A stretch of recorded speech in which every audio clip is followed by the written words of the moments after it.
الف لام را تلك آيات الكتاب الحكيم أكان للناس عجبا أن أوحينا إلى رجل منهم أن أنذر الناس وبشر الذين آمنوا أن لهم قدم صدق عند ربهم قال الكافرون إن هذا لساحر مبين صدق الله العلي العظيم. الف لام را یہ اس کتاب کی آیات ہیں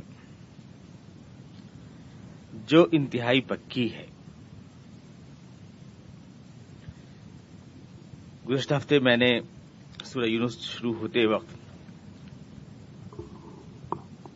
قرآن کریم کی اسی آیت کی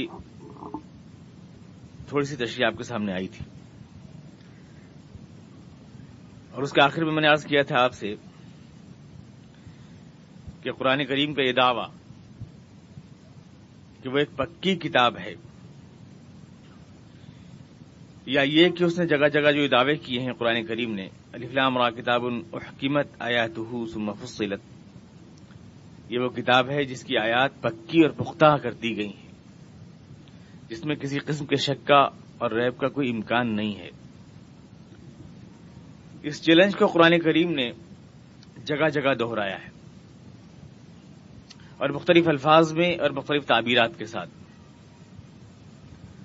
مثلا قرآن کریم کا آغاز ہی اس بات سے ہوتا ہے، اس آیت سے کہ الف لام میم ذالک الکتاب لا ریب فیہ، یہ وہ کتاب ہے جس میں کوئی شک نہیں، انتہائی پکی اور پختہ کتاب.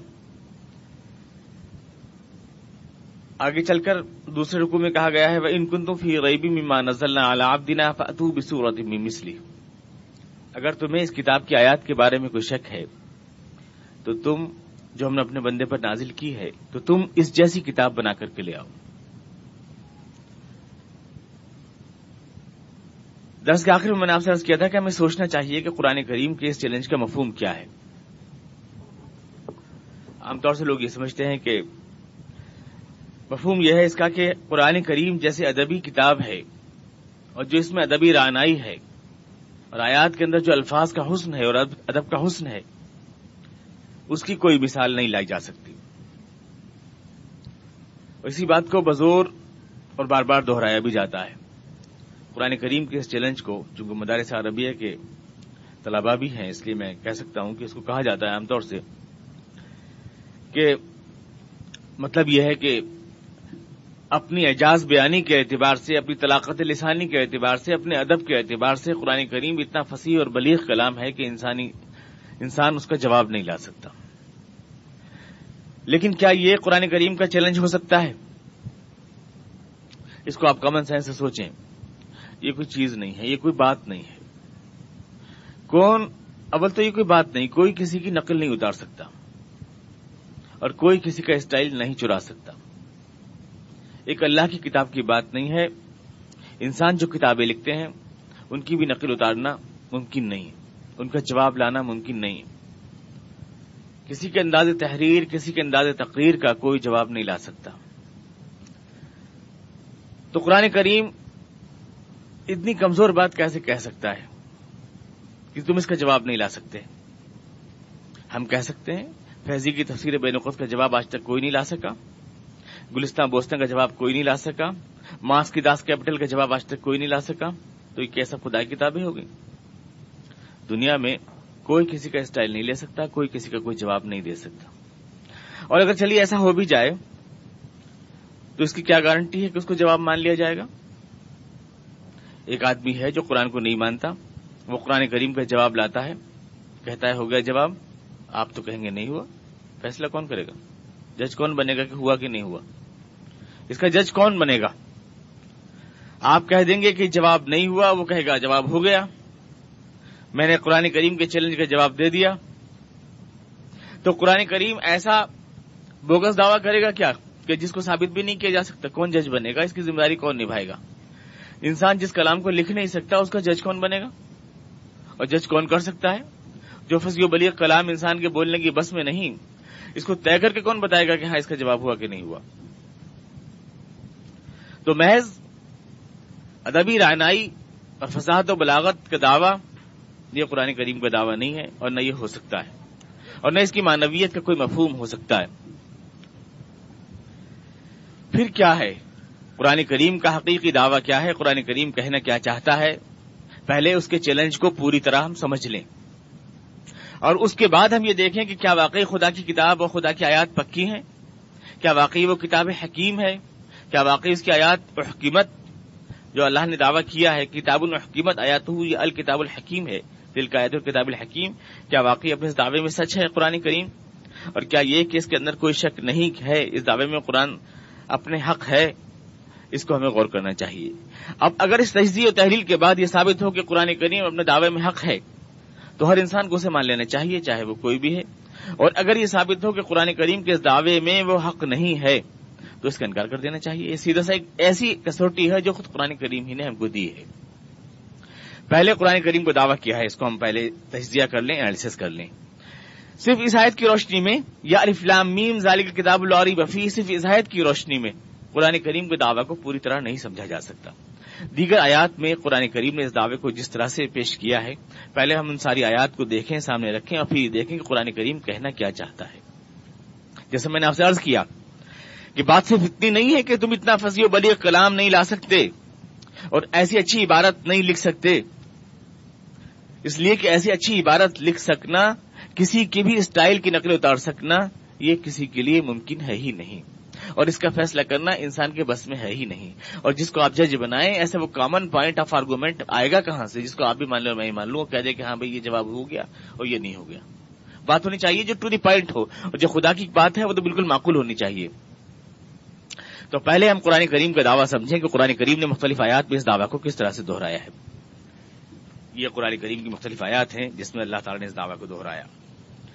اب جب ان ساری آیتوں کو ہم رکھیں گے سامنے تو قرآن شریف کی پوری بات ہماری سمجھ میں آئے گی کہ وہ کہہ کیا رہا ہے، چیلنج کیا دے رہا ہے، پکی ہونے کا مطلب کیا ہے، شک نہ ہونے کا مطلب کیا ہے، قرآن کریم کی کتاب حکیم ہونے کا مطلب کیا ہے، حکمت آیاتہ کا مطلب کیا ہے، اور لا ریب فیہ کا مطلب کیا ہے۔ جب یہ پورا ہم سمجھ لیں قرآن کریم کہہ کیا رہا ہے، اس کے بعد ہم یہ دیکھیں کہ واقعی اس دعویٰ میں وہ صادق ہے کہ نہیں ہے، بالکل انصاف کے ساتھ دیکھیں۔ اس لیے نہیں کہ مسلمان ہے تو قسم کھا لی ہے کہ اب تو ہم ثابت کر کے چھوڑیں گے، کیوں قرآن کریم نے کہا آیات لقوم یعقلون، یہ آیتیں ان لوگوں کے لیے ہیں جو عقل والے ہیں اور جو تدبر کرتے ہیں اور اولی الالباب ہیں اور اولی الابصار ہیں۔ تو قرآن کریم نے اس دعویٰ کو ایک دوسری آیت میں اس طرح سے کہا، جو مختلف دعوے قرآن کریم کے اپنے بارے میں ہیں ان سب کو جوڑیں گے ہم جب سارے دعووں کو، تو یہ دعویٰ نکل کے آئے گا کہ حکیم ہونے کا مطلب کیا ہے، دل کا آیت الکتاب الحکیم، جو مختلف دعوے قرآن کریم نے کیے ہیں۔ پہلی آیت جس میں قرآن کریم نے دعویٰ کیا وہ ہے انا نحن نزلنا الذکر وانا لہ لحافظون، یہ قرآن ہم نے نازل کیا ہے اور ہم اس کی حفاظت کریں گے۔ ہم نے اس کو نازل کیا ہے، انا نحن نزلنا الذکر وانا لہ لحافظون، اور ہم ہی اس کی حفاظت کریں گے۔ یہ پہلی خصوصیت ہے جو صرف قرآن کریم کو حاصل ہے، اور قرآن کریم کے علاوہ دنیا کی کسی کتاب کو یہ حیثیت حاصل نہیں۔ قرآن کریم دعویٰ کر رہا ہے کہ ہم نے، اور میں نے آپ سے عرض کیا تھا کہ قرآن کریم لفظ القرآن نہیں بول رہا ہے اور نہ الکتاب بول رہا ہے، بلکہ الذکر کا لفظ بول رہا ہے۔ قرآن نے جب اپنا نام القرآن رکھا تو خود یہ ایک دعویٰ تھا، کہ قرآن کا مطلب ہوتا ہے وہ کتاب جو سب سے زیادہ پڑھی جائے، اور جب یہ قرآن نے اپنا نام رکھا اس وقت یہ صرف چند لوگ پڑھا کرتے تھے اس کتاب کو، لیکن جب اس نے القرآن اپنے آپ کو کہا تو یہ گویا یہ دعویٰ کیا کہ مستقبل میں آنے والے زمانوں میں یہ کتاب وہ کتاب ہوگی جو سب سے زیادہ پڑھی جائے گی۔ اور آج اقوام متحدہ کے اعداد و شمار بتاتے ہیں کہ قرآن ہی دنیا میں most ریڈیڈ book of the world, دنیا کی سب سے زیادہ پڑھی جانے والی کتاب قرآن ہے۔ تو قرآن کا لفظ بجائے خود ایک دعویٰ ہے جو قرآن نے اپنا نام رکھا ہے، اور اس کے بعد قرآن نے اپنا دوسرا نام رکھا ہے الکتاب، ذالک الکتاب، یہ کتاب ہے جس میں کوئی شک نہیں، اس ملک میں جس میں لکھنے پڑھنے کا کوئی دستور نہیں، اس میں الکتاب کہا ہے۔ ایک طرف کہا قرآن جو زبان سے قرات زبان سے ہوتی ہے، اور الکتاب کتابت قلم سے ہوتی ہے۔ وہ قرآن یوں کہنا چاہتا ہے کہ ہم اپنی حفاظت کے لیے جو انتظام کریں گے وہ ڈبل چیکنگ کا سسٹم ہوگا، یعنی وہ قرآن بھی ہوگا اور کتاب بھی ہوگا۔ زبان کے لکھے کو، زبان کے پڑھے کو لکھے ہوئے لفظ سے چیک کیا جائے گا، لکھے ہوئے لفظ کو زبان کے پڑھے سے چیک کیا جائے گا۔ یہ ڈبل چیکنگ کا سسٹم سسٹم ہے جس کی وجہ سے قرآن کریم محفوظ رہے گا. اور جہاں یہ حفاظت کا دعویٰ قرآن کریم کر رہا ہے وہاں لفظ القرآن بھی نہیں بول رہا, الکتاب بھی نہیں بول رہا, بلکہ الذکر کا لفظ بول رہا ہے. انا نحن نزلنا الذکر, یعنی ہم اس ذکر کی حفاظت کریں گے. اس کا مطلب یہ ہے کہ ہم قرآن کے لکھے ہوئے ٹیکسٹ کی بھی حفاظت کریں گے اور زبانی جو قرآن کریم ہے اس کی بھی ہم حفاظت کریں گے. یعنی القرآن کی بھی کریں گے اور الکتاب کی بھی کریں گے. قرآن کا جو لکھا ہوا ٹیکسٹ ہے اس کی بھی کریں گے اور زبانوں پر جو ہے وہ بھی کریں گے. تو یہ پہلا. اور اس میں صرف ٹیکسٹ کی حفاظت کا دعویٰ نہیں ہے. جب کسی کتاب کی حفاظت کا دعویٰ کیا جائے تو اس کا صاف مطلب یہ ہے کہ ہم صرف قرآن کے متن کی حفاظت نہیں کریں گے بلکہ وہ ملت جو اس قرآن کی محافظ بنے گی اس کی بھی حفاظت کی جائے گی. اس لیے کہ دنیا میں کتابوں کی حفاظتیں ملتیں کیا کرتی ہیں, اور اگر ملت اسلام دنیا سے فنا ہو جائے تو قرآن کی حفاظت کرنے کے لیے ظاہر ہے کہ کوئی مافوق الفطرت اسباب اختیار نہیں کیے جائیں گے. تو قرآن کی حفاظت کے اندر یہ دعویٰ شامل ہے کہ وہ ملت جو محافظ قرآن ہے وہ بھی قیامت تک زندہ رکھی جائے گی, اس کو کوئی شکست نہیں دے سکے گا, اس کو کوئی ہرا نہیں سکے گا. ملت رہے گی, مسلمان رہیں گے تو کتاب کی حفاظت ہوگی. اور تاریخ نے اس بات کو حیرت انگیز طور پر ثابت کیا ہے کہ قرآن کو ہر دور میں ہر اسٹیج میں کچھ نہ کچھ ایسے محافظ ملے. جب مکے والوں نے قرآن کو جینا دوبھر کر دیا تو مدینے کے لوگ اور یثرب کے لوگ قرآن کے محافظ بن کے آئے. اور جب عرب کے لوگوں نے قرآن پر یعنی آویزشیں شروع ہوئی تو پھر عجم کے لوگوں نے اسلام قبول کیا. اور جب تاتار کے فتنے نے قرآن کریم کے خلاف محاذ بنایا اور مسلمانوں کو تہوبالا کیا تو خود تاتاری ہی لوگ اسلام کے آغوش میں آئے اور قرآن کے محافظ بنے. اور اس کے بعد خلافت عثمانیہ جو قرآن کی سب سے بڑی محافظ بنی, اور اس کے جانے کے بعد آج اللہ نے پیٹرول کے اور گولڈ کے وہ ذخائر مسلم ممالک کو دیے اور پریس اور نشر و اشاعت کے وہ ذرائع کہ اب قرآن کریم کے متن کو, اس کے ٹیکسٹ کو بدلنے کی طاقت کسی کے اندر نہیں ہے. تو ملت کی حفاظت کا دعویٰ بھی شامل ہے. نہیں پہلے میں قرآن کے دعویٰ کی آپ کے سامنے تفصیل کر رہا ہوں. ملت کی حفاظت کا دعویٰ بھی شامل ہے, اور اس میں قرآن کریم کی زبان عربی کی حفاظت کا دعویٰ بھی شامل ہے. اس لیے کہ اگر وہی زبان مر جائے جس میں ایک کتاب نازل ہوئی ہے تو وہ کتاب زندہ نہیں رہ سکتی. مثال کے طور پر غالب کے اشعار ہیں, آج کوئی سمجھتا نہیں, اس لیے کہ وہ زبان بدل گئی ہے اور ہر زبان 100 سال میں بدل جاتی ہے. اگر قرآن کی زبان ختم ہو جاتی اور دنیا میں اس کے سمجھنے والے نہ رہتے تو قرآن باوجود اپنی عبارت کے محفوظ ہونے کے مٹ جاتا. تو اس کے اندر گویا یہ دعویٰ بھی شامل ہے کہ نہ صرف ملت محفوظ رہے گی اور نہ صرف قرآن کا ٹیکسٹ بلکہ وہ زبان بھی محفوظ رہے گی جس میں قرآن کریم نازل ہوا ہے. جوان رہے گی, کبھی بوڑھی نہیں ہوگی, کبھی مرے گی نہیں. لٹریچر کی زبان پہلے سے اور آج تک رہے گی. اور دنیا کے تمام ماہر لسانیات اس بات کو تسلیم کرتے ہیں کہ دنیا میں واحد زبان جو نہ بوڑھی ہوئی نہ جس کا اوپر بڑھاپا آیا وہ صرف عربی زبان ہے, اور اس کے علاوہ کوئی زبان ایسی نہیں جس کے اوپر زمانہ اثر انداز نہ ہوتا ہو. عربی آج 1500 برس کے بعد بھی لٹریچر کی, اخبارات کی, پریس کی, ریڈیو کی وہی زبان ہے جو قرآن کریم کی زبان ہے. ایک لفظ بھی آؤٹ آف ڈیٹ نہیں ہوا عربی کا. تو اس میں یہ دعویٰ تھا شامل کہ وہ زبان بھی محفوظ رہے گی, وہ طرز ادا بھی محفوظ رہے گا. اس لیے کہ قرآن کریم تو رہے لیکن پڑھنے کا اسٹائل بدل جائے, زبر زیر بدل جائے تو اس سے معنی بدل جائیں گے. اور محفوظ ہونا جب ہے قرآن کریم کا دعویٰ تو گویا کہ اس کا ٹیکسٹ بھی, اس کی عبارت بھی, اس کا طرز ادا بھی, اس کا لہجہ بھی اور اس کی قراءت بھی. چنانچہ آج تک حضور اقدس علیہ السلام نے اگر کسی جگہ کوئی چیز کھڑے زبر سے لکھوائی تھی تو آج تک کھڑے زبر سے لکھی جا رہی, الف سے نہیں لکھی جا رہی. اور جس طرح سے جس لفظ کو امالے کے ساتھ پڑھایا تو اسی طرز قراءت کے ساتھ پڑھا جا رہا ہے, اس میں کوئی تبدیلی نہیں. تو قرآن کی حفاظت ہم کریں گے کا مطلب یہ کہ اس کے لکھے ہوئے متن کی بھی کریں گے, زبانوں پر اس کے الفاظ کی بھی کریں گے, اس ملت کی بھی کریں گے جس کے اندر قرآن کریم کی جو محافظ بنے گی اس زبان کی بھی کریں گے جس میں قرآن کریم نازل ہوا. یہ ایک دعویٰ قرآن کریم نے اپنے بارے میں کیا, انا نحن نزلنا الذکر وانا لہ لحافظون. دوسری آیت میں قرآن کریم نے کہا کہ یا ایھا الرسول بلغ ما انزل الیک من ربک وان لم تفعل فما بلغت رسالتہ واللہ یعصمک من الناس. یہ قرآن کریم کے اسی چیلنج کے قرآن کی آیات پکی ہیں, اسی چیلنج کا دوسرا حصہ ہے. اے رسول آپ پہنچا دیں اس قرآن کو جو خدا نے آپ کے اوپر نازل کیا ہے دنیا کے سامنے. بلغ ما انزل الیک من ربک, خداوند قدوس نے جو قرآن کریم آپ کے اوپر نازل کیا ہے اس کو آپ پہنچا دیں. بلغ ما انزل الیک وان لم تفعل فما بلغت رسالتہ واللہ یعصمک من الناس, اور اللہ آپ کی حفاظت فرمائے گا.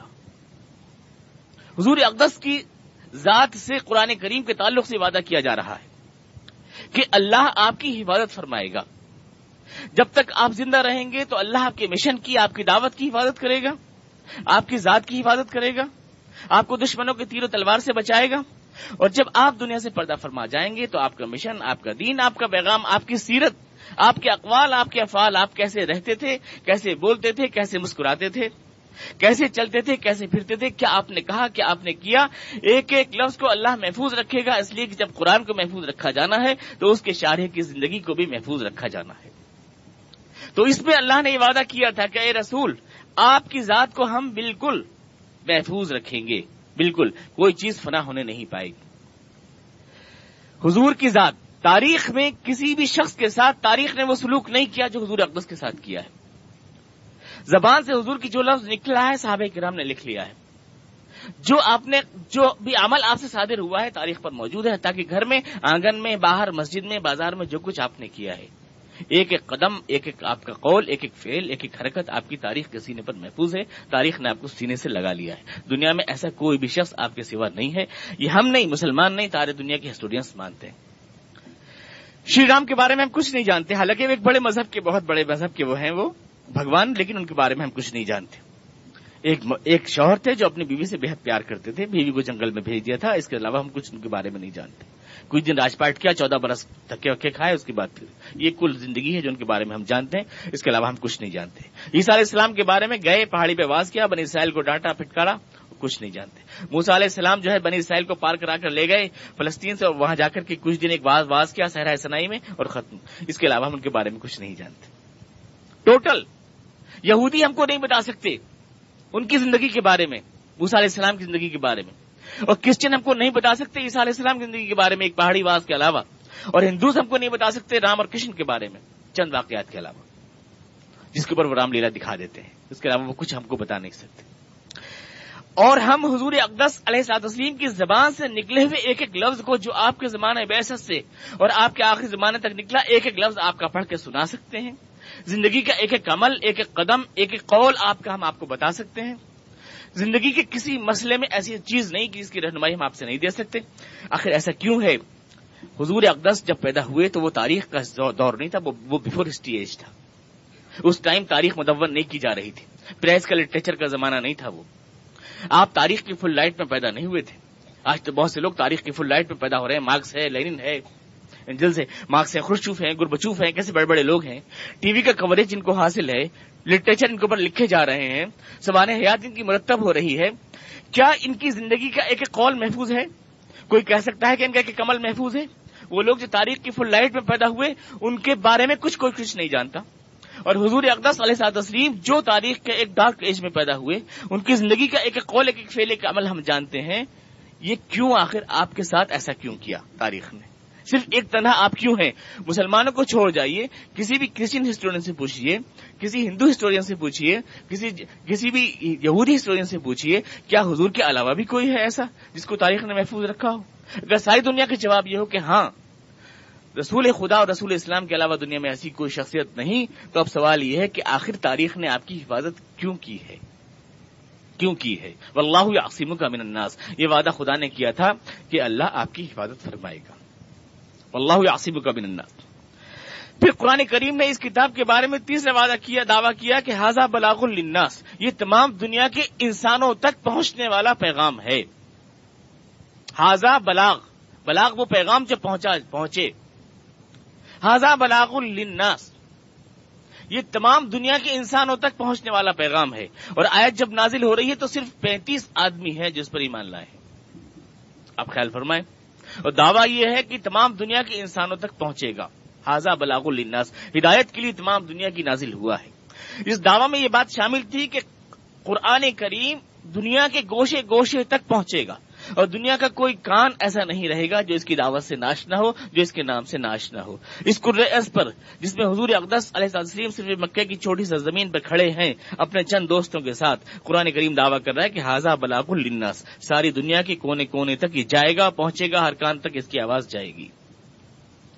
تیسرا دعویٰ قرآن کریم یہ کر رہا ہے۔ چوتھا کہتا ہے لا یأتیہ الباطل من بین یدیہ ولا من خلفہ، جھوٹ نہ اس کے دائیں سے آ سکے گا، نہ اس کے بائیں سے آ سکے گا، نہ اس کے آگے سے آ سکے گا، نہ اس کے پیچھے سے آ سکے گا، نہ کوئی اس کے متن میں تحریف کر سکے گا، الفاظ بدل نہیں سکے گا کوئی، اور نہ سائنس کی کوئی بھی اکتشاف اور علم کی کوئی بھی ترقی قرآن کریم کے کسی بھی لفظ میں کوئی علمی کمی دکھا سکے گی. لا یأتیہ الباطل من بین یدیہ ولا من خلفہ. یعنی سائنس کتنی بھی ترقی کر جائے اور ٹیکنالوجی، لیکن قرآن کریم میں جھوٹ کا ایک دھبا نہیں دکھا سکے گی. لا یأتیہ الباطل من بین یدیہ ولا من خلفہ. کیوں نہیں دکھا سکے گی؟ تنزیل من حکیم حمید. کیونکہ نازل اس نے کیا ہے جس کی باتیں پکی ہیں. تنزیل من حکیم حمید، اس نے نازل کیا. اس میں کوئی کچی بات کبھی کوئی سائنس ترقی دکھا نہیں سکے گی. کسی کتاب کا یہ کہنا کہ میں خدا کی کتاب ہوں، ایک بہت بڑا دعویٰ ہے. اگر اس میں ایک لفظ بھی جھوٹ نکل آئے تو اس کا دعویٰ الہی، کتاب الہی ہونا مشکوک ہو جاتا ہے. میری کتاب میں جھوٹ نکل آئے تو میں کہہ دوں گا، میں نے آپ کو مثال دی تھی کہ ارسطو نے کہا کہ عورت کے دانت کم ہوتے ہیں مرد سے. اب دیکھا گن کا تو برابر ہوتے ہیں. اب ارسطو تو کہہ سکتا ہے کہ میں کوئی سائنٹسٹ تو ہوں نہیں، یا کوئی میں ڈینٹسٹ تو ہوں نہیں. لیکن قرآن میں اگر کوئی بات غلط نکل آئے تو اللہ تعالیٰ تھوڑی کہہ سکتا ہے یہ بات کہ میں کوئی سائنٹسٹ تھوڑی ہوں. یہ تو نہیں کہہ سکتا. قرآن میں اگر ایک لفظ بھی غلط نکل آئے گا جو سائنسی اکتشافات کے خلاف ہو تو قرآن اللہ کی کتاب ثابت نہیں ہو پائے گا. پھر تو یہ بات کہ یہ اللہ کی کتاب ہے، ایک بہت بڑا دعویٰ ہے. اس کا مطلب یہ کہ جیسے اللہ عالم ہے، اس کے لیے ماضی حال مستقبل کا علم بالکل برابر ہے. اس کتاب میں علم صحیح بولتا ہے، اس میں جہالت کا شائبہ نہیں آئے گا کہیں سے. اور یہ بہت بڑا دعویٰ ہے، ساری دنیا کو چیلنج ہے. پھر قرآن نے کہا کہ تقشعر منہ جلود الذین یخشون ربہم. یہ کتاب جو ہے سیرتوں کو پلٹ دے گی، کرداروں کو پلٹ دے گی. دوسروں کی عصمتوں کو لوٹنے والے عصمتوں کے محافظ بن جائیں گے. ڈاکو، چور اور لٹیرے جو ہیں امانت اور دیانت کے شاہکار بن جائیں گے. ایسی کوئی کتاب جو انسانوں کی سیرتوں کو بدل دے، اللہ کے علاوہ کوئی نہیں لکھ سکے گا. کوئی نہیں لکھ سکے گا. تقشعر منہ جلود الذین یخشون ربہم. اب جب قرآن کریم کی ان ساری آیات کو ہم جوڑتے ہیں تو قرآن کا دعویٰ یہ بنتا ہے کہ ایک ایسی کتاب جو صدیوں تک، زمانوں تک، ہزاروں برس تک اپنی عبارت کو محفوظ رکھے، جس میں ایک لفظ کے اندر تحریف نہ کی جا سکے، جس میں ایک لفظ گھٹایا یا بڑھایا نہ جا سکے.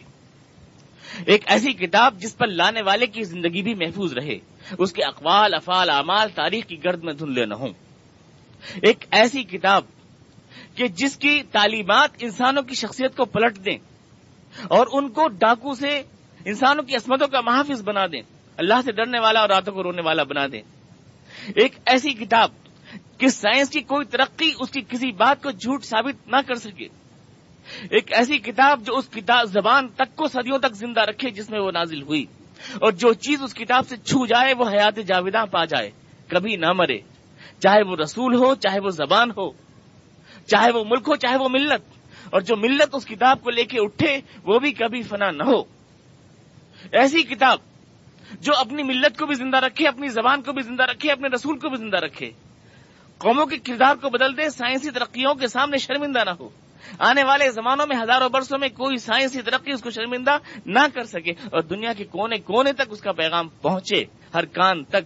ایسی کتاب اگر قرآن کے علاوہ کوئی ہے دنیا میں تو قرآن کہتا ہے کہ آپ پیش کر کے دکھائیے. اگر اتنی پکی کوئی کتاب ہے تو کسی اور کا دعویٰ ہے. اگر توریت کو کہتے ہیں، توریت والے بائبل کو کہتے ہیں، یا اولڈ نیو ٹیسٹامنٹ والے کہتے ہیں، یا وید اتھروید والے کہتے ہیں، تو کہہ کے بتائیں کیا ہے، کیا ان کا ٹیکسٹ محفوظ ہے، رکھ سکے. ابھی مسٹر ہتی نے جو ہے صرف بنارس کے رامائن کے نسخوں کا تقابل کیا، صرف یجروید کے صرف 2 نسخوں کا تقابل کیا تو پہلے کھنڈ میں 300 فرق پائے. 300 ڈفرینسز صرف دو نسخوں کے اندر. قرآن کریم وید کے، یجروید کے، جو ہمارے برادران وطن کی مذہبی کتاب ہے. اور بائبل کا اور تورات کا تو پوچھنا کیا. بائبل، تورات تو حضرت موسیٰ کی زندگی میں لکھی بھی نہیں گئی. بیت المقدس اجڑ گیا 100 سال کے بعد تو کہیں اس کے اوراق منتشر اکٹھے کیے گئے. اور جناب عیسیٰ علیہ السلام پر انجیل اتری، لیکن آج آرامی زبان میں وہ انجیل اتری تھی، لیکن آرامی زبان کا کوئی نسخہ اگر کوئی بھی عیسائی دنیا میں دکھا دے آرامی زبان میں تو ہم اس کے نام خط غلامی لکھ دیں. آج صرف اس کے ٹرانسلیشنز ہیں، اصل ٹیکسٹ ہے ہی نہیں. یہ خود اس کو وہ مانتے ہیں. اور جو حضرت عیسیٰ علیہ السلام کے شاگرد ہیں، میتھیو ہے یا یوحنا ہے یا مرقس ہے، وہ تو ان سے ملے تک نہیں ہے، اور انہوں نے اپنی یادداشت سے جو چیزیں لکھی ہیں ظاہر بات ہے وہ ایتھینٹک نہیں ہو سکتی. قرآن کریم آپ سے کہہ رہا ہے کہ یہ ہے وہ کتاب جس میں باطل آگے پیچھے سے نہیں آ سکتا ہے. لہٰذا آپ جائیے اور تاشقند کی لائبریری سے قرآن کریم کا وہ نسخہ اٹھائیے جو جناب عثمان علیہ السلام پڑھ رہے تھے، جس پر ان کی خون کی چھینٹیں موجود ہیں. اس نسخے کو آپ اٹھائیے اور لیبارٹری میں لے جا کر کے، آج سائنس کا زمانہ ہے اور ہر چیز کو لوگ لیبارٹری میں چیک کرتے ہیں، اس قرآن کے نسخے کو لے جائیے اور لے جا کر اس کی روشنائی چیک کیجیے کتنی پرانی ہے، اور اس کا کاغذ چیک کیجیے کتنا پرانا ہے، اور اس کے بعد ہندوستان کے کسی گاؤں میں رہنے والے کسی بچے کو بلا کر اس سے پڑھوائیے. اگر ایک نقطہ ایک شوشے کا فرق پائیں تو بتائیے کہ اس کے اندر کون سی تحریف ہے، اور کیا اس چیلنج کو اللہ کی کتاب کے علاوہ کوئی اور دنیا کے سامنے پیش کر سکتا ہے؟ کہہ سکتا ہے؟ لیبارٹری سائنس ایکسپیریمنٹ کا دور ہے، آج کل ایکسپیریمنٹل نالج کی بات کرتے ہیں لوگ. لہذا قرآن کریم بہت تواضع کے ساتھ اس دعوی کو پیش کر رہا ہے کہ آپ لیبارٹری میں قرآن کو چیک کر لیجئے، اور یا اگر کسی اور دنیا کی کتاب کو آپ ویدوں کو چیک کر کے دکھا دیجئے. آپ چیک کرنا درکنار، آپ اصل ٹیکسٹ دکھا دیجئے. ان کا ہندو دکھا دیں، وید کا کوئی اصل ٹیکسٹ دکھا دیں، عیسائی جو ہے انجیل کا کوئی اصل نسخہ دکھا دیں، اور یہودی جو ہے توریت کا کوئی اصل نسخہ دکھا دیں. قرآن کے علاوہ دنیا میں نہ یہ چیلنج کوئی دے سکتا ہے، نہ اس کو کوئی قبول کر سکتا ہے. اس میں کسی جج کی، کسی سازش کے بنانے کی بات نہیں. یہ ہے دعویٰ قرآن کریم کا. ابھی میں نے آپ کے سامنے دعویٰ کی صراحت کی. اب بنتا ہے یہ دعویٰ سے اتنا نہیں ہے کہ اتنی اچھی زبان کوئی نہیں بول سکتا.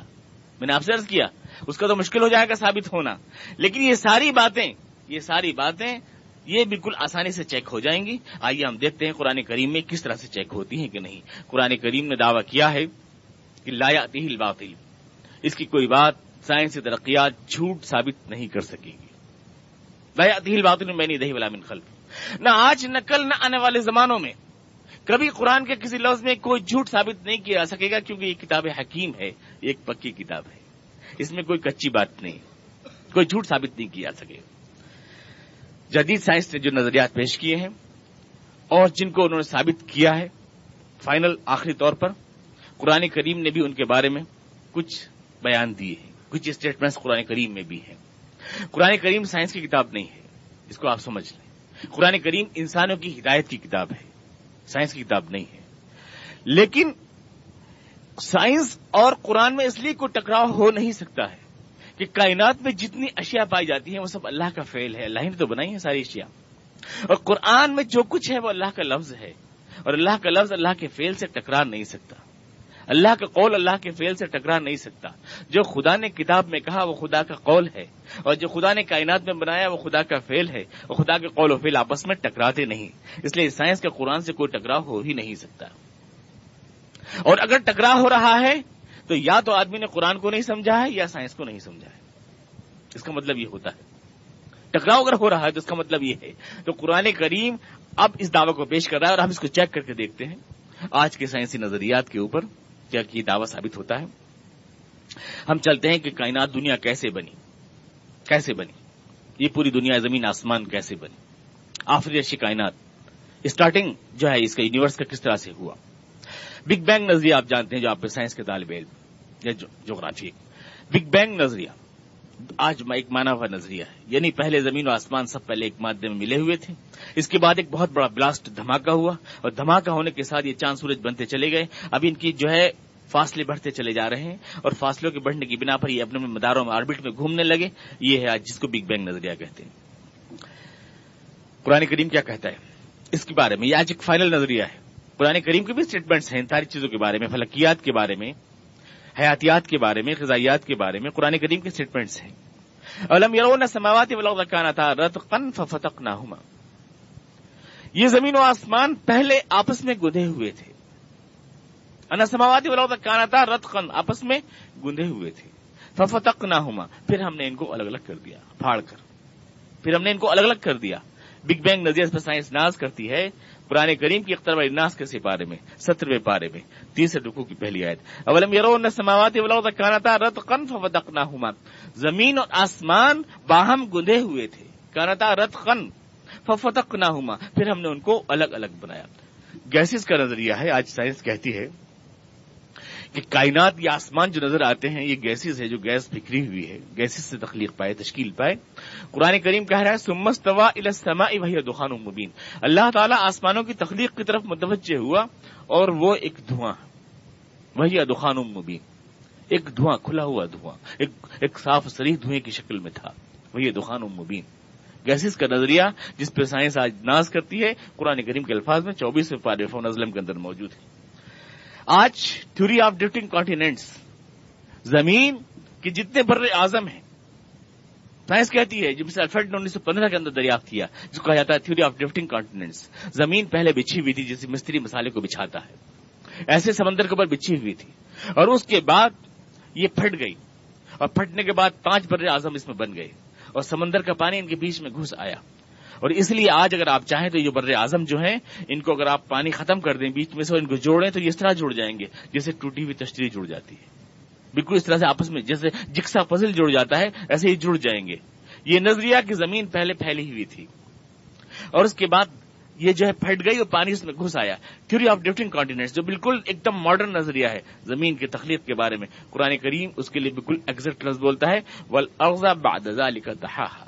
اللہ تعالیٰ نے زمین کو پانی کے اوپر ڈرفٹ کیا، بچھا دیا، پانی کے اوپر پھیلایا، جیسے مستری مسالے کو پھیلاتا ہے اس طرح سے بچھا دیا. یہ بالکل وہی پرفیکٹ لفظ ہے جس کو مغربی سائنسداں تسلیم کرتے ہیں کہ قرآن کریم نے بہت پرفیکٹ لفظ استعمال کیا ہے. گزشتہ ہفتے میں نے آپ کو بتایا تھا مسٹر کیتھ مورے کا بیان ہندوستان ٹائمز میں، قرآن اسکورس اوور ماڈرن سائنس. قرآن تم جدید سائنس سے بھی آگے جا رہا ہے.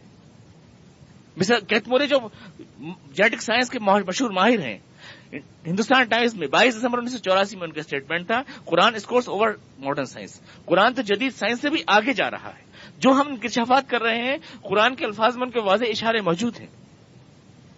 باقاعدہ اس اسٹیٹمنٹ کو آپ دیکھ سکتے ہیں، کینیڈا کے اخبارات میں اس کو شائع کرایا، دی سٹیزن میں ان کو شائع کرایا اور بہت سے اخبارات میں انہوں نے شائع کرایا. تو یہ ڈرفٹ کا لفظ جس کو بالکل نیا نظریہ کہا جاتا ہے تھیوری آف ڈرفٹنگ کانٹیننٹس قرآن کریم کے اندر موجود ہے. صاف طور سے اس کا اشارہ آپ کو قرآن کریم میں ملتا ہے. اب آپ یہ دیکھیں کہ آج کہتے ہیں یہ لوگ کہ پانی جو ہے ہر شے کا اصل ہے، ہر شے کی حیات ہے. اس میں پورا نظریہ ہے. وجعلنا من الماء كل شيء حي. قرآن کریم نے کہا ہم نے دنیا کی ہر شے کو زندگی پانی سے بخشی ہے. وجعلنا من الماء كل شيء حي. ہم نے ہر شے کو زندگی. آج پیئر کا نظریہ ہے، دنیا میں ہر چیز پیئر کے اندر پیدا ہوئی ہے. مرد عورت صرف جو ہے انسانوں میں نہیں ہوتے، مرد عورت پھلوں پھولوں درختوں پیڑوں کے اندر بھی ہوتے ہیں. مرد عورت زمین و کائنات کی ایک اشیاء کے اندر ہوتے ہیں. مرد عورت ہر چیز میں ہوتے ہیں. آج سائنس اس بات کو مانتی ہے، ہر چیز پیئر میں پیدا ہوئی ہے. یہ ماڈرن سائنس کا ماڈرن نظریہ ہے. لیکن قرآن کریم کیا کہتا ہے؟ سبحان الذی خلق الازواج کلھا. پاک ہے وہ ذات جس نے دنیا کی ہر شے میں جوڑے بنائے. سبحان الذی خلق الازواج کلھا ومما تخفون ومما لا يعلمون. پاک ہے وہ ذات جس نے دنیا کی ہر شے میں جوڑے بنائے. خلق الازواج کلھا ومما تنبت الارض. زمین کی جتنی پیداوار ہے اس میں بھی اس نے مرد عورت بنائے. ومما لا يعلمون. اور جو تم نہیں جانتے آج اس میں بھی بنائے. اس کے اندر بھی اللہ تعالیٰ نے یہی نظام رکھا ہے، یہی اس دیواج کا ازواج کلھا. سبحان الذی خلق الازواج کلھا. سائنس اس نظریے بناس کرتی ہے قرآن کریم کے الفاظ کے اندر صراحتاً موجود ہے. اس کا صرف اشارہ نہیں ہے کہ صاحب کہا جائے کہ اشارہ ہے، بلکہ صراحتاً قرآن کریم کے اندر موجود ہے یہ چیز.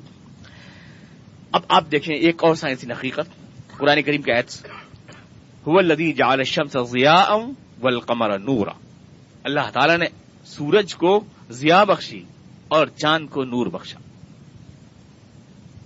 الفاظ پہ آپ غور کریں. هو الذی جعل الشمس ضیاء والقمر نورا. اللہ تعالیٰ نے سورج کو ضیاء بخشی اور چاند کو نور بخشا. روشنی ہے، ایک لفظ بولنا چاہیے تھا. هو الذی جعل الشمس نورا وجعل القمر نورا. اللہ نے چاند کو بھی روشنی بخشی اور سورج کو بھی روشنی بخشی.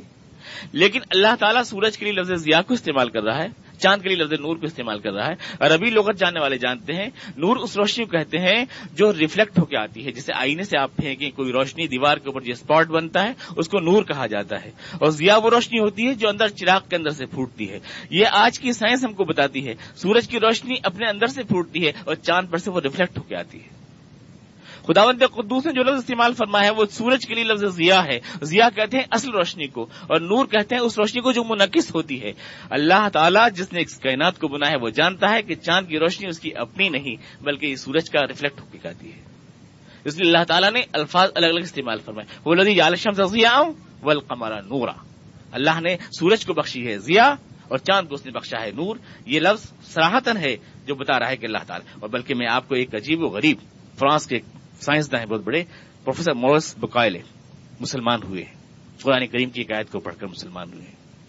انہوں نے کتاب لکھی the Bible the Quran and the science. ایک کتاب ان کی ہے، ماسٹر پیس کتاب ہے.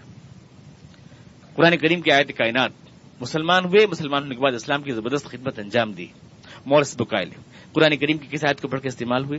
وَالَّذِي يُكَوِّرُ اللَّيْلَ عَلَى النَّهَارِ وَيُكَوِّرُ النَّهَارَ عَلَى اللَّيْلِ، وہ دن کی پگڑی اڑاتا ہے رات کو اور رات کی پگڑی اڑاتا ہے دن کو۔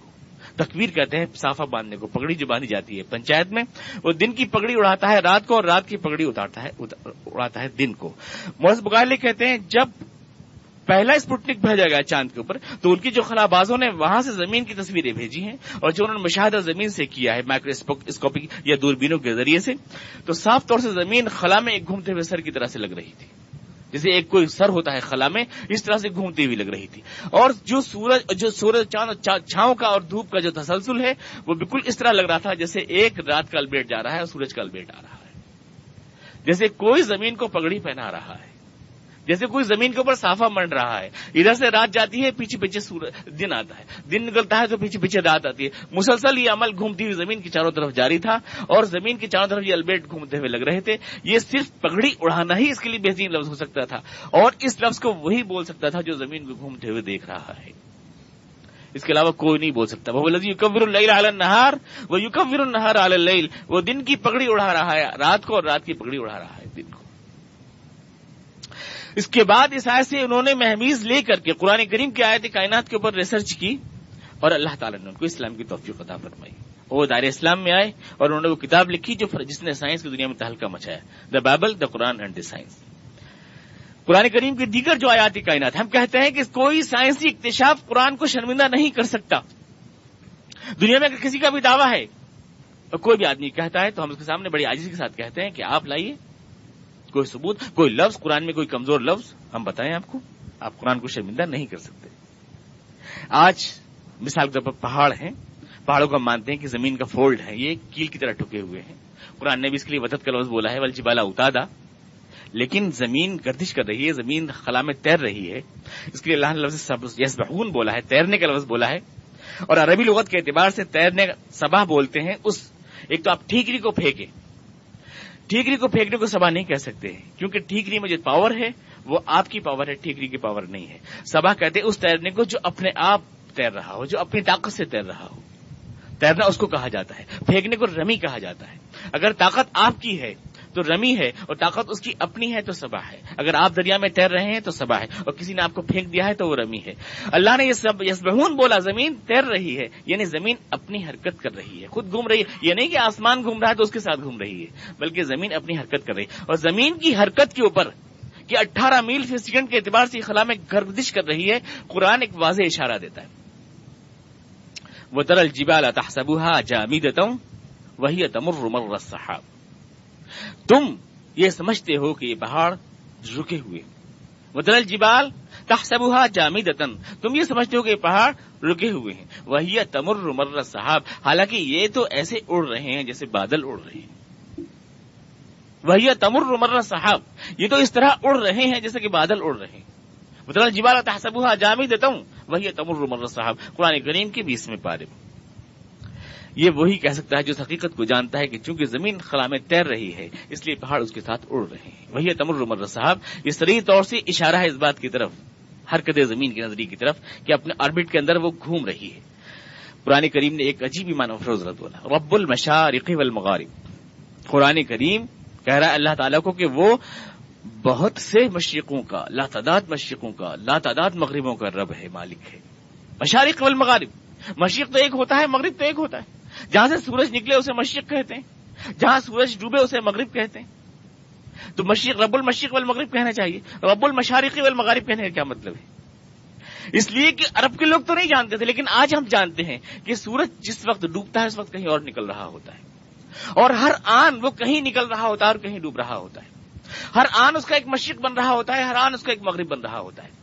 آج اگر یہاں پر سنبھل میں اس وقت سورج ڈوبا ہے تو اس کے ٹھیک 1 منٹ کے بعد آگے چل کے ڈوب جائے گا، اور ٹھیک 1 منٹ کے بعد آگے چل کے ڈوب جائے گا، اور اسی حساب سے وہ نکلتا چلا آئے گا۔ ایک مشرق اور ایک مغرب نہیں ہے، اس زمین کے انگنت مشرق ہیں اور انگنت مغرب ہیں، ہر آن نکل رہی ہے اور ہر آن ڈوب رہی ہے۔ اس لیے اللہ نے فرمایا کہ وہ رب المشارق والمغارب ہے، لا تعداد مشرقوں کا رب ہے، لا تعداد مغربوں کا رب ہے، مالک ہے۔ عرب کے لوگ اس حقیقت کو نہیں جانتے تھے، لیکن قرآن کریم جانتا تھا، اللہ تعالیٰ جانتا تھا، اس لیے اسے ایگزیکٹ لفظ بولے۔ میں نے کہا تھا، آپ سے عرض کیا تھا کہ یہ قرآن سائنس کی کتاب نہیں ہے، لیکن ایک پڑھا لکھا آدمی جب بولتا ہے ایک جانکار آدمی جب بولتا ہے تو اس کی جانکاری جھلکتی ہے، اور جاہل بولتا ہے تو اس کی جہالت جھلکتی ہے. بس قرآن کریم نے ایک مثال دی ہے، ایک مثال میں آپ کو دیتا ہوں. قرآن کریم نے جو آدمی ایمان نہیں لاتا اسی کی ایک مثال دی اللہ تعالیٰ نے. وَمَن يُرِدْ أَن يَهْدِيَهُ يَشْرَحْ صَدْرَهُ لِلْإِسْلَامِ وَمَن يُرِدْ أَن يُضِلَّهُ يَجْعَلْ صَدْرَهُ ضَيِّقًا حَرَجًا كَأَنَّمَا يَصْعَدُ فِي السَّمَاءِ. اللہ تعالیٰ جس شخص کو ہدایت سے، اسلام سے، قرآن سے دور کرنا چاہتا ہے، اس کا سینہ اس طرح سے گھٹنے لگتا ہے جیسے کوئی آدمی پہاڑ پر چڑھ رہا ہو. كَأَنَّمَا يَصْعَدُ فِي السَّمَاءِ، جیسے کوئی آدمی پہاڑ پر چڑھ رہا، ضَيِّقًا حَرَجًا، سینہ ایسے گھٹنے لگتا ہے اس کا. كَأَنَّمَا يَصْعَدُ فِي السَّمَاءِ، جیسے کوئی آسمان پر چڑھ رہا ہو. عرب کے اندر جو پہاڑیاں ہیں، پہاڑ ہیں، وہ اتنے نیچے نیچے ہیں کہ اس پر چڑھنے سے کوئی آکسیجن پرابلم پیدا نہیں ہوتا. احد کی پہاڑ ہیں، بدر کے پہاڑ ہیں، اتنے نیچے نیچے ٹیلے جیسے ہیں کہ اس پہ آپ چڑھیں تو کوئی سینہ نہیں گھٹتا، کیونکہ آکسیجن کا کوئی پرابلم نہیں پیدا ہوتا. اونچے پہاڑ جیسے ماؤنٹ ایوریسٹ ہے، جیسے K2 ہے، اس کے اوپر آپ چڑھیں گے تو آکسیجن کا پرابلم پیدا ہوگا. عرب میں تو ایسا کوئی پہاڑ نہیں. اگر اس کتاب کا لکھنے والا کوئی عرب کا لکھنے والا ہوتا تو وہ اس بات کو جان نہیں سکتا تھا کہ پہاڑ پر چڑھنے سے آکسیجن کا پرابلم پیدا ہوتا ہے. یہ وہی جان سکتا ہے جس نے پہاڑ بنائے ہیں اور جو جانتا ہے کہ اوپر چڑھنے سے آکسیجن کا پرابلم پیدا ہوتا ہے. تو علم بولتا ہے، اور یہ سائنس کی کتاب تو نہیں ہے، لیکن لکھنے والا چونکہ خالق کائنات ہے اس کتاب کا، اس لیے اس میں کوئی جہالت نہیں ہو سکتی. قرآن کریم نے تسخیر کائنات کا صاف طور سے اشارہ دیا ہے. سورہ رحمان میں مثال تو کہا مرج البحر التقاء میں آپ کو مثال دی تھی. اللہ نے فرمایا کہ گھونگے اور موتی نکلتے ہیں سمندروں کے اندر سے، میٹھے پانی میں سے. اللہ تعالیٰ نے فرمایا قرآن سورہ رحمان میں ہے مرج البحرین یلتقیان بینہما برزخ، دو چشمے کھاری اور میٹھے ہم نے بنائے، اور ان کے درمیان ہم نے بنایا ایک پردہ. بینہما برزخ، کیا ہے پردہ؟ کوئی پردہ نہیں. عرب کے لوگ تو ایسے کسی پردے سے واقف نہیں کہ برزخ بھی کوئی چیز ہوا کرتی ہے. ہمیں آج کی سائنس نے بتایا ہے کہ پانی کے سالمات مل کر ایسا سرفیس ٹینشن بناتے ہیں جس سے ایک طرح کی الاسٹک فلم بن جاتی ہے اور پانی کے بیچ میں ایک پردہ کھڑا ہو جاتا ہے، ایک الاسٹک پردہ، ایک فلم کھڑا ہو جاتا ہے. قرآن کریم اس کے لفظ برزخ بولا ہے. یہ اللہ بول سکتا ہے، عرب کا کوئی آدمی نہیں بول سکتا ہے. بینہما برزخ لا یبغیان. اور پھر کہا یخرج منہما اللؤلؤ والمرجان، اس کے اندر سے موتی اور گھونگے نکلتے ہیں. موتی اور گھونگے ہمیشہ کھاری پانی میں سے نکلتے ہیں.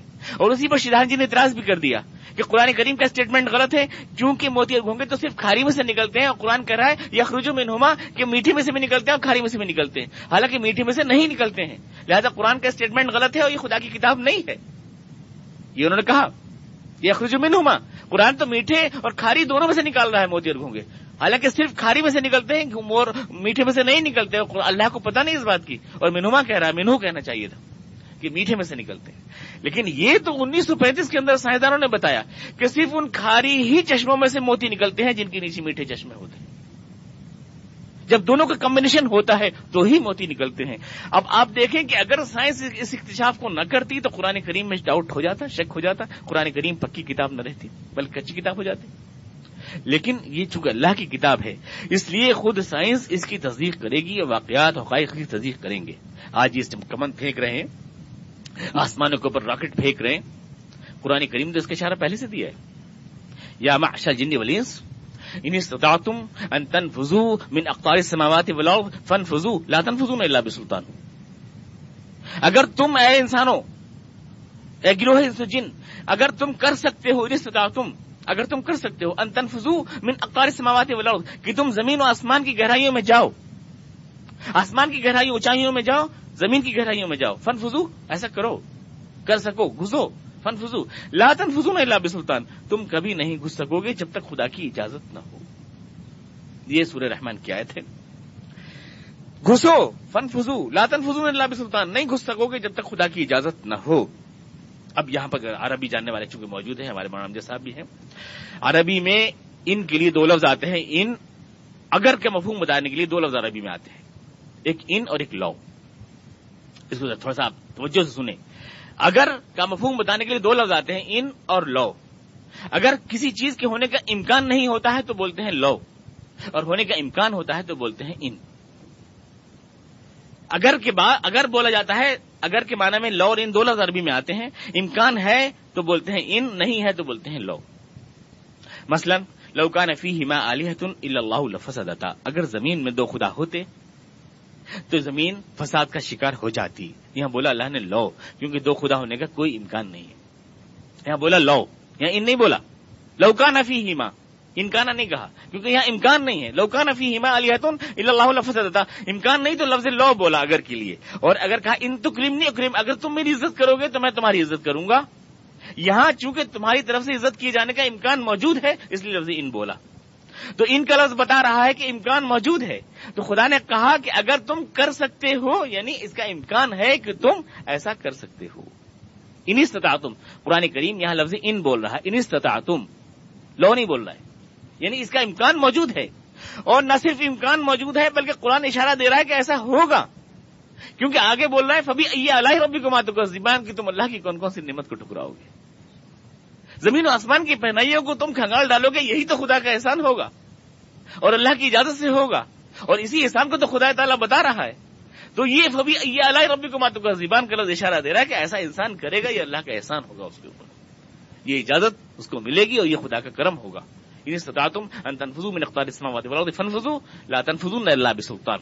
تو تسخیر کائنات کا یہ اشارہ جو ہے موجود ہے قرآن کریم کے الفاظ میں، صاف طور سے موجود ہے. میرے پاس اگر ٹائم ہوتا تو میں تسخیر کائنات کی اس مہم کے سلسلے میں جو قرآن کی دیگر آیات ہیں میں آپ کے سامنے پیش کرتا ہوں، بہت تفصیل کے ساتھ، کہ وضاحت کے ساتھ قرآن کریم کے اشارے موجود ہیں صاف طور سے.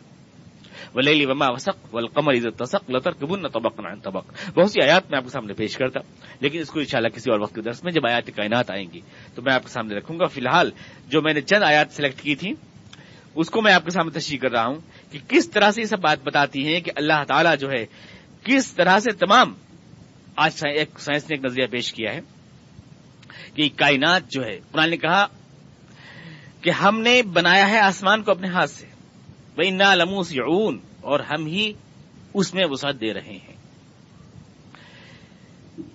خلقنا السماء، کیا ہے آیت بتائیے مختصر، وَالسَّمَاءَ بَنَيْنَاهَا بِأَيْدٍ وَإِنَّا لَمُوسِعُونَ، ہم نے آسمانوں کو اپنے ہاتھ سے بنایا اور ہم اس میں وسعت دے رہے ہیں. قدیم مفسرین نے اس کی تفسیر کی، ہم سب کو دل کھول کر دیتے ہیں، وَإِنَّا لَمُوسِعُونَ، ہم سب کو دل کھول کر دیتے ہیں.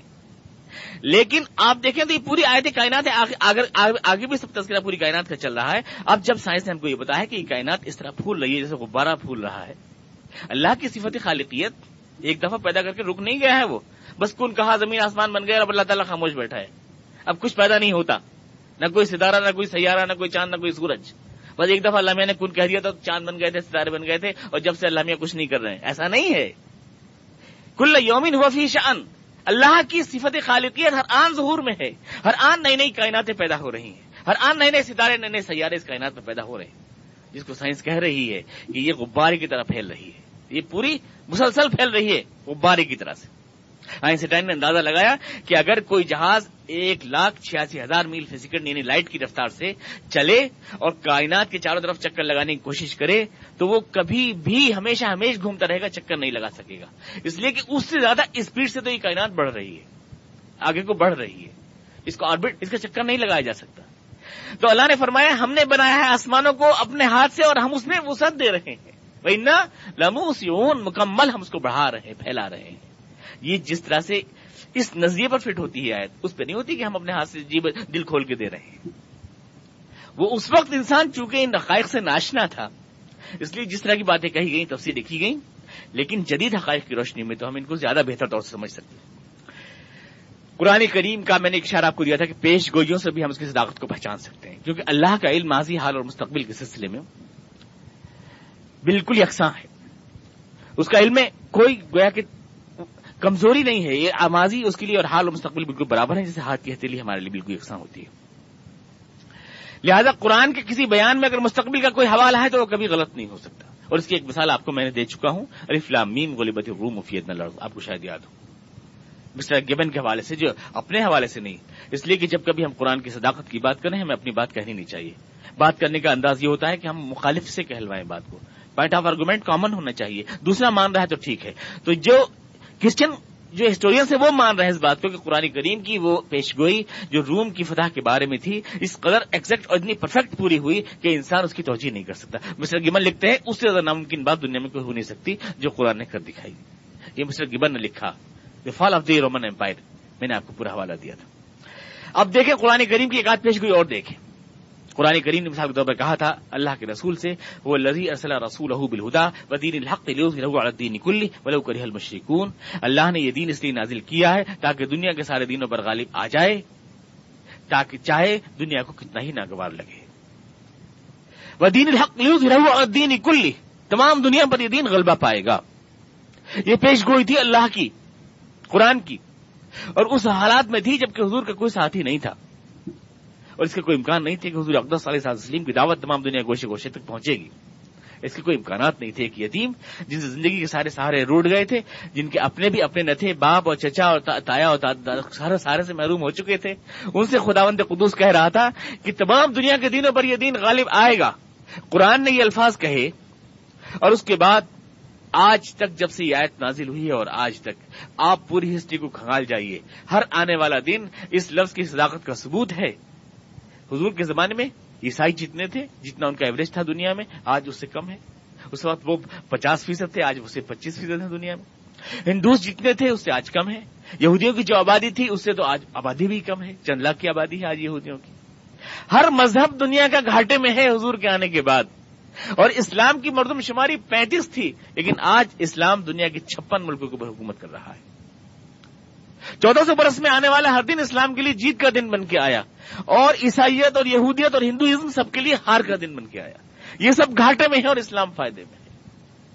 جب سے اللہ نے وعدہ کیا تھا کہ یہ دین غالب ہوگا سب کے اوپر، استدلال کے میدان میں بھی، سیاسی میدان میں بھی، پولیٹیکل فیلڈ کے اندر بھی، تو ہم دیکھ رہے ہیں کہ ایسا ہوا. خداوند قدوس نے مثال کے طور پر پیش گوئی کی تھی فرعون کی لاش کے سلسلے میں. وقت ہے؟ کتنا وقت ہے؟ کب تک کا ٹائم ہوگا؟ 5 منٹ. الیوم ننجیک ببدنک لتکون لمن خلفک آیہ. قرآن کریم نے فرعون کی لاش کے سلسلے میں کہا آج ہم تیرا جسم بچا لیں گے اے فرعون، تاکہ تو آنے والی قوموں کے لیے عبرت کا نشان بن جائے. آج ہم تیرا جسم بنا لیں گے. اس دریا نیل کے اوپر موسیٰ علیہ السلام پار کر کے جا رہے ہیں، فرعون کی لاش تیر رہی ہے. اللہ تعالیٰ فرما رہے ہیں الیوم ننجیک ببدنک، آج ہم تیرا جسم بچا رہے ہیں تاکہ تو آنے والی قوموں کے لیے عبرت کا نشان بنے. لتکون لمن خلفک آیہ. آیت نازل ہوئی، قرآن کریم کے اندر موجود تھی. فرعون کہاں ہے کسی کو پتا نہیں تھا. کدھر ہے فرعون کی لاش؟ کہاں ہے؟ قرآن کے اندر یہ آیت درج ہے، لیکن فرعون کدھر رہتا ہے؟ کہاں ہے وہ لاش؟ قرآن نے کہا تھا محفوظ رکھیں گے، یہ کسی کو معلوم نہیں تھا. 1898 میں، یعنی ہمارے دور میں آ کر سن 1898 میں مسٹر لاٹ نے وادی سلاطین سے فرعون کی لاش کو دریافت کیا اور قاہرہ لے کر کے آئے. تمام دنیا کے جو ماہر ممیات ہیں، ممی کی لاشوں کے ماہر، انہوں نے چیک کیا کہ فرعون کی لاش ہے، رام سیس یا سیس رام اس کی لاش ہے. اور اس کے بعد 1898 میں وہ بالکل صحیح سالم حالت میں وہ لاش ملی.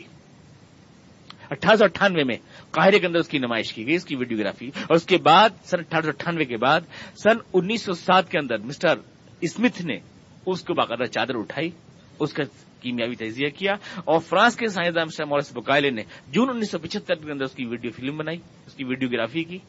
اور وہ ویڈیو فلم بننے کے بعد آج ریکارڈ میں موجود ہے، اور فرعون کی لاش بگڑ رہی ہے، آج بگڑ رہی ہے، جبکہ اس کا ویڈیو بن چکا ہے. اس کے ناک اور کان میں تغیر آ رہا ہے. قرآن کے الفاظ کی طاقت کے لیے کہ تیرا جسم نشان عبرت بن کے رہے گا. 1500 برس تک فرعون کا جسم محفوظ رہا.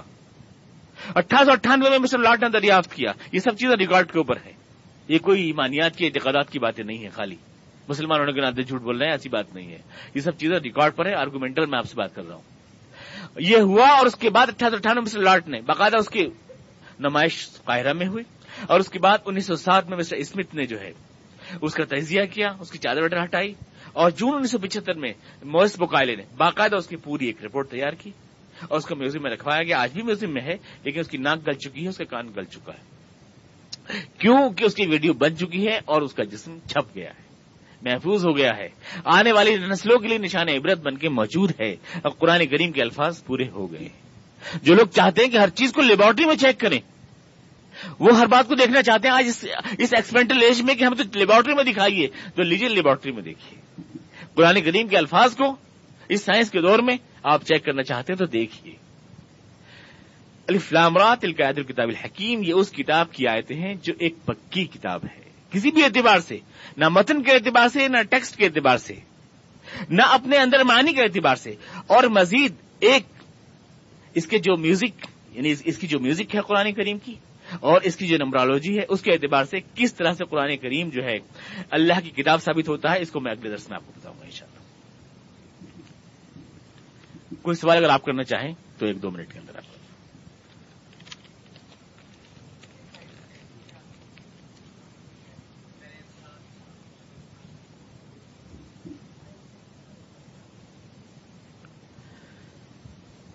جانور کی شکل میں تھا، پھر کہاں میں آیا؟ مطلب جانور ہمارے آباء و اجداد ہیں۔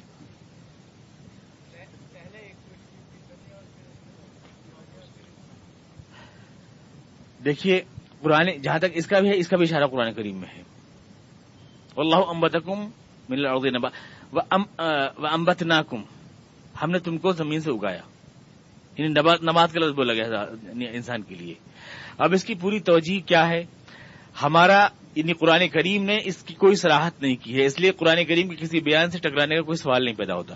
حضرت آدم سے شروع ہوتی ہے انسان کی کہانی، حضرت آدم سے شروع ہوتی ہے۔ حضرت آدم وہ پہلے انسان ہیں جو مکمل، یعنی جو ہمارے جد امجد بنتے ہیں۔ تو اس لیے قرآن کریم کا میں نے آپ سے دعویٰ کیا تھا، قرآن کریم کا کوئی اسٹیٹمنٹ اگر جدید سائنس کے بیان سے ٹکرائے تو بتائیے۔ اب جدید سائنس کیا کہتی رہتی ہے اس کو بھی میں قرآن میں دکھاؤں، یہ میں نے دعویٰ نہیں کیا ہے کہ وہ کیا نظریے بناتے رہتے ہیں وہ میں قرآن میں لا کے دکھاؤں، لیکن قرآن نے جتنی باتیں کائنات اور یونیورس کے بارے میں کہیں اگر وہ کسی نظریے سے ٹکراتی ہیں اور وہ پروف کر دیتے ہیں تو بتائیے۔ میرا کہنا یہ ہے قرآن کا کوئی اسٹیٹمنٹ ایسا نہیں ہے جس کو وہ پروف کر سکیں کہ یہ غیر علمی ہے، یہ ثابت نہیں ہو سکتا۔ جی ہاں جی، آپ مجھے وہ آیت اور ڈارون کی وہ تھیوری بتائیں جو ٹکرا رہی ہے، وہ آیت بتائیں جو قرآن کی جو آیت ان کی تھیوری سے ٹکرا رہی ہے۔ ہم نے ان کی ہر تھیوری کا ٹھیکہ نہیں لے رکھا ہے، اور وہ تو اپنی تھیوریز کو جیسے میں نے آپ سے بتایا تھا کہ ہر 50 برس کے بعد بدل دیتے ہیں۔ میں آپ کو علم میں بتاؤں کہ ڈارون کی تھیوری ریجیکٹڈ تھیوری ہے، آج یہ ماڈرن تھیوری نہیں ہے، شاید آپ کے علم میں ہو۔ انسان پہلے بندر تھا، یہ ایک ریجیکٹڈ تھیوری ہے، آج یہ تسلیم نہیں کیا جاتا، یہ تو پرانی بات آپ کر رہے ہیں۔ اللهم صل على محمد وعلى ال محمد كما صليت على ابراهيم وعلى ال ابراهيم انك حميد مجيد اللهم بارك على محمد وعلى ال محمد كما باركت على ابراهيم وعلى ال ابراهيم انك حميد مجيد ربنا اننا ظلمنا انفسنا وان لم تغفر لنا وترحمنا لنكون من الخاسرين سبحان ربك رب العزة عما يصفون وسلام على المرسلين والحمد لله رب العالمين۔